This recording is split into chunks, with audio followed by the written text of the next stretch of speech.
Vamos avançar então à última questão desse eu consigo.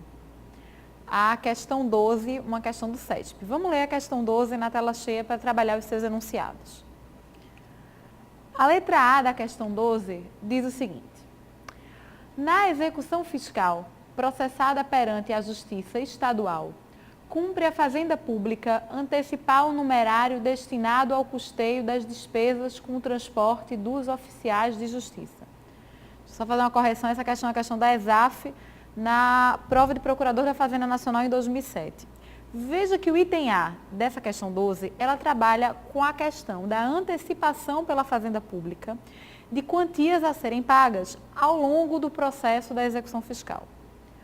O fundamento normativo para a gente trabalhar essa assertiva A da questão 12 é o artigo 39 da Lei de Execução.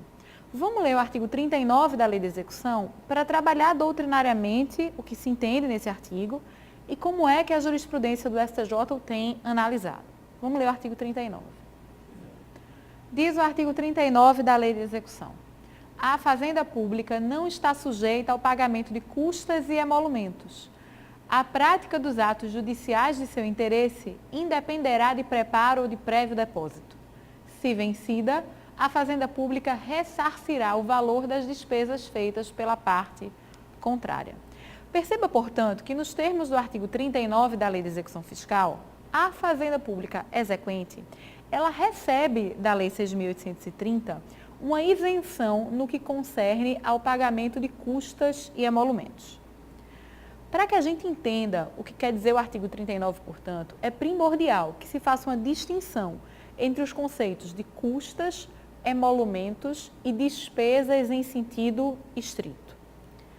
Perceba, a doutrina tem dito que o termo despesas, que ele é um gênero dentro do qual eu tenho três espécies: as custas, os emolumentos e as despesas em sentido estrito.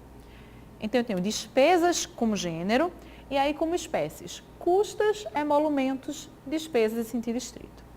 Eu denomino de custas o valor que o executado paga, ou melhor, eu denomino de custas aquele valor que é pago como uma contraprestação pela disponibilização por parte do Estado de um serviço público específico e divisível, que é o serviço de acesso ao poder jurisdicional. Então, quando alguém paga custas, veja, quando você ajuiza uma ação e quando você se submete ao pagamento de custas, você está pagando um tributo. O Supremo Tribunal diz que custas são tributo na modalidade taxa, e você paga um tributo na modalidade taxa como uma contraprestação ao Estado pela disponibilização, e nesse caso efetiva, de um serviço público específico e divisível, que é o serviço público de disponibilização desse acesso à jurisdição, que é o serviço público do poder jurisdicional, da atuação do Estado na condição de Estado juiz. Custas são, portanto, contraprestação, tributo na modalidade taxa, a disponibilização por parte do Estado em um serviço público específico e divisível.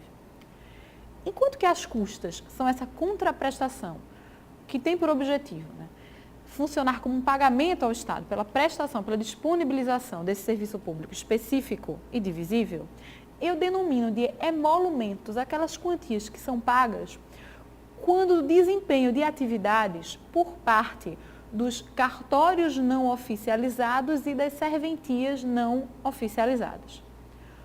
Toda vez, então, que há necessidade de utilização de uma atividade, de um serviço prestado por um cartório não oficializado ou por uma serventia não oficializada, a remuneração ao desempenho dessas atividades por esses cartórios e serventias não oficializadas recebe a denominação de emolumentos. Por fim, eu vou chamar de despesas em sentido estrito aquelas quantias que são pagas normalmente com cunho indenizatório a terceiros que auxiliam o juízo. Veja, eu vou enquadrar nesse conceito de despesas em sentido estrito, por exemplo, as quantias que são pagas ao perito. Veja, o perito é um terceiro que funciona, que exerce a atribuição em auxílio ao juízo. Vou colocar também no conceito de despesas em sentido estrito uma eventual remuneração que tenha que ser paga ao depositário do bem, que é dado como garantia na execução fiscal. Normalmente, o depositário do bem na execução fiscal termina sendo o próprio executado. Mas se esse não for o caso, se um terceiro passar a ter a atribuição de funcionar como guardião, como depositário desse bem, a remuneração por essa atividade de funcionar como depositário, o valor a ser pago a ele vai se enquadrar nessa dicção despesas em sentido estrito. Da mesma forma que diz a doutrina, que eu enquadro na dicção despesa em sentido estrito, o valor que é pago aos oficiais de justiça como indenização por aquilo que eles gastam em seu transporte. Quantias pagas aos oficiais de justiça como indenização por aquilo que eles gastam para se transportar estão inseridas nesse conceito de despesas em sentido estrito. Veja então que eu tenho em síntese, despesa como gênero, dentro do qual eu tenho 3 espécies. As custas, tributo na modalidade taxa, valor que é pago como uma contraprestação ao Estado, pelo fato desse Estado disponibilizar um serviço público específico e divisível, que é o serviço público de acesso à jurisdição. Emolumentos, valores que são pagos como remuneração por atividade realizada por cartórios e serventias não oficializadas. E despesas em sentido estrito, valores que são pagos a terceiros como remuneração pelo auxílio que esses terceiros exercem ou prestam ao juízo, ou ainda como indenização por eventuais despesas, por eventuais valores que eles venham a ter que suportar no exercício desse seu auxílio. Por que essa distinção entre custas, emolumentos e despesas em sentido estrito, ela se coloca como essencial? Porque se você voltar para a redação do artigo 39 da Lei de Execução, vamos ler lá de novo o artigo 39 da Lei de Execução. Perceba que o artigo 39, ele estabelece no procedimento da execução fiscal uma isenção da Fazenda Pública no que concerne ao pagamento de custas e emolumentos. Veja lá, a Fazenda Pública não está sujeita ao pagamento de custas e emolumentos. Volta aqui comigo. Veja, se eu tomar aquele gênero despesa, então, tendo dentro da despesa custas, emolumentos e despesas em sentido estrito, o artigo 39 da Lei de Execução Fiscal, ele diz, sempre que você estiver diante de custas, sempre que você estiver diante de emolumentos, há dentro do procedimento executivo fiscal uma isenção da Fazenda Pública. Em síntese, a Fazenda Pública não paga no processo executivo fiscal custas e emolumentos, tudo que se enquadrar nessa dicção. E aí a conclusão óbvia é que, embora ela não pague custos e emolumentos pela isenção, ela continua tendo que suportar os valores pagos a título, perceba, de despesas em sentido estrito. É por conta disso que diz a jurisprudência do Superior Tribunal de Justiça, acompanha aqui comigo, que a Fazenda Pública no processo executivo fiscal, que ela não tem que pagar o valor referente à postagem da carta citatória. Por que a Fazenda Pública ela não antecipa, ela não paga o valor referente à postagem da carta citatória?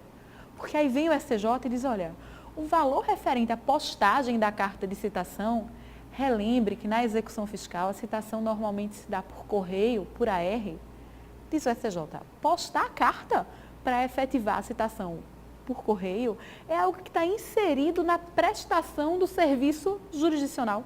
A postagem da carta, portanto, ela está englobada pelo pagamento da custa, daquele tributo na modalidade taxa, que é pago como uma contraprestação à utilização pelo sujeito passivo, no caso, desse serviço público específico e divisível, que é acionar ou que é prestar a tutela jurisdicional.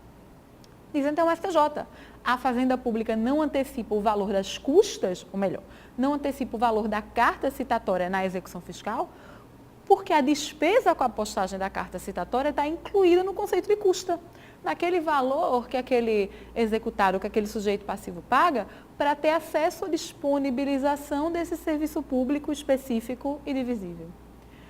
Mas, por outro lado, veja, embora haja uma isenção da Fazenda Pública